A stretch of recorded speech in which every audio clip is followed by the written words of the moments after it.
What's up guys? My name is Ryan Shirley, and as the world is opening up, I think we're all excited to travel to some new destinations in the upcoming year. So here's my top 10 places to visit in 2022.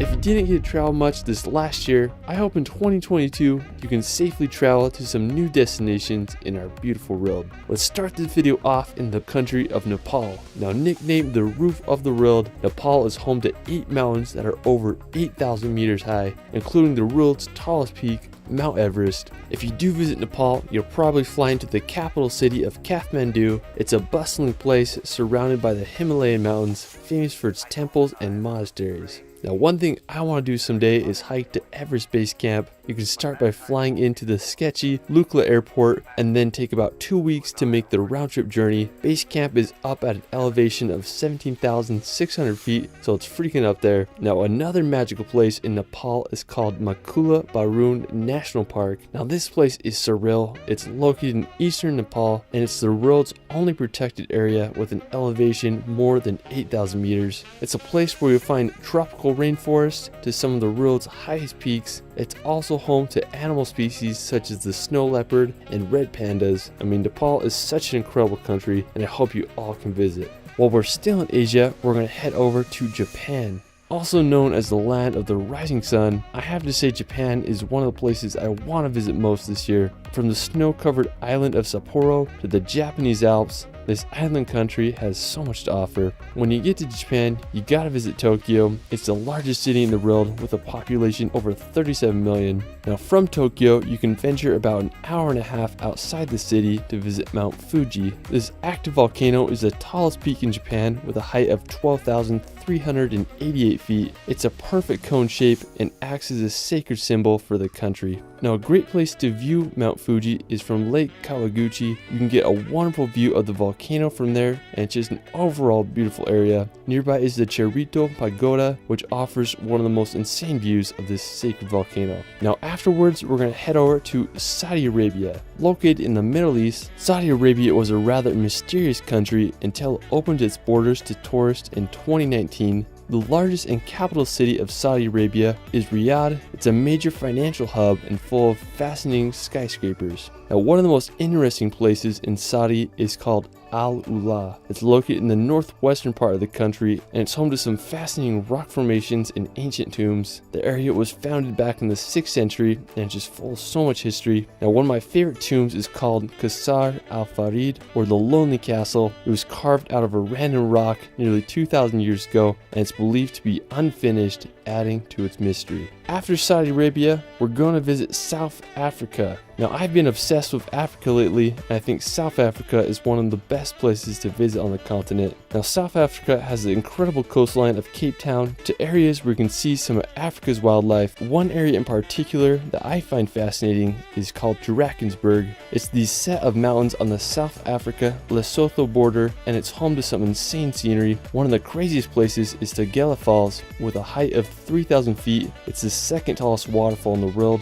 The area that it's located in is called the amphitheater, and it's just this bowl of massive cliffs that descends down to the gorge below. I mean, what a wild place. Another destination to visit in Africa is the island of Réunion. Now located in the Indian Ocean, Réunion is a French territory with some of the most incredible terrain. It's a volcanic island and it totally reminds me of Hawaii. Now one of the most striking features of the island is the volcano called Piton de la Fournaise. It's currently one of the most active volcanoes in the world, with its most recent eruption in December of 2020. Another one of my favorite places on the island is the Cirque de Mafat. It's this lush amphitheater that was formed from a collapsed volcano. The ridges are just insane there. Réunion is full of waterfalls, and one of my favorites is the Cascade Blanche, which descends over 500 meters. Now after, we're going to head over to the country of New Zealand. This last year I was hoping it would open its borders for travel, but I'm very hopeful for 2022. I think it will be opened in April of this upcoming year. Now New Zealand is a land full of mountains like Switzerland, fjords like Norway, and landscapes straight out of Lord of the rings. Now, New Zealand is made up of over 700 islands, but the two major ones are the North and the South Islands. If you're down for some adventure and crazy landscapes, I'd say the South Island is where it's at. It's home to the Southern Alps, where Mount Cook is located. It's the tallest mountain in New Zealand, and it stands at over 12,218 feet high. Another incredible spot is the Milford Sound, described as the eighth wonder of the world. The Milford Sound is a fjord that was carved out by glaciers during the Ice Age. It's one of the wettest places in the world, and the whole area is full of rainforests and magical waterfalls. After, we're going to Italy to visit the Amalfi Coast. I have to say this is one of the most beautiful places,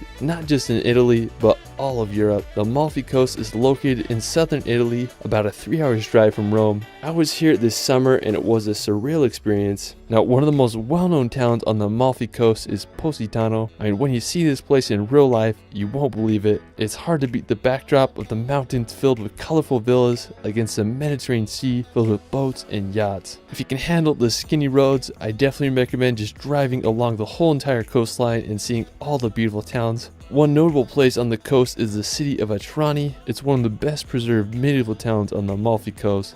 One of my personal favorite places on the Amalfi Coast is Fiordo di Furore. This is easily one of the most scenic beaches I've ever been to. It's located in this little fjord complemented with an incredible arch bridge. I mean, it's a paradise for cliff jumping.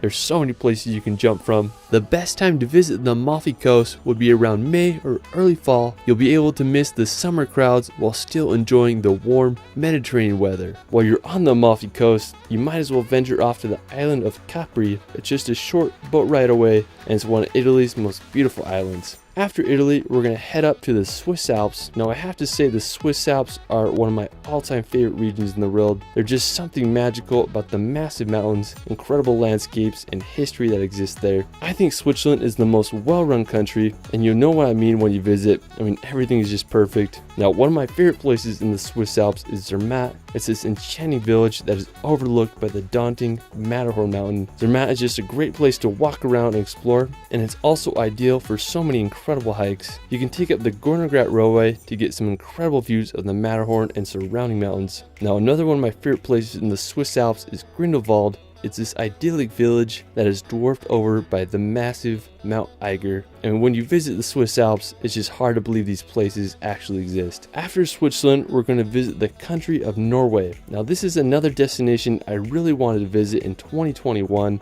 but sadly it was closed for most of the year. But thankfully it is opening up its borders. Now, Norway is easily one of the most beautiful countries in the world.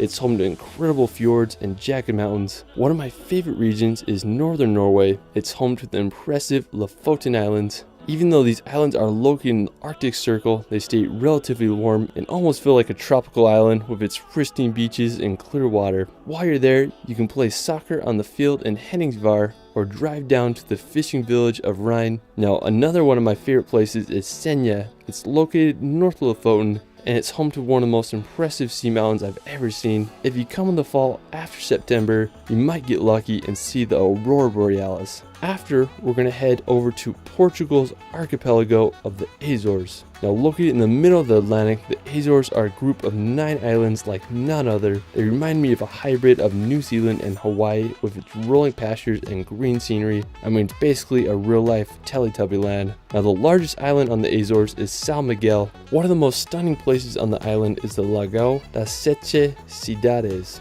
Now, it's a twin lake situated in the crater of a volcano. Now, just above it is the Santiago Lake that's also incredible. Now, another peculiar place on the Azores is the islet of Vila Franca. It's this tiny triangle-shaped island with almost a perfect circle in the middle. You can take a tour boat out there, or if you're brave enough, you can kayak to this crater island and swim in that little circle. Anyways, the Azores sure are a little piece of heaven in the middle of the Atlantic Ocean. Well, that is it for my 2022 travel guide. Let me know in the comments below where you want to visit most this year. I also started a relaxation channel where I post hour-long films with calming music to bring some peace and nature in your life. You can find me on TikTok and Instagram at shirley.films. It's Ryan, and we will see you later.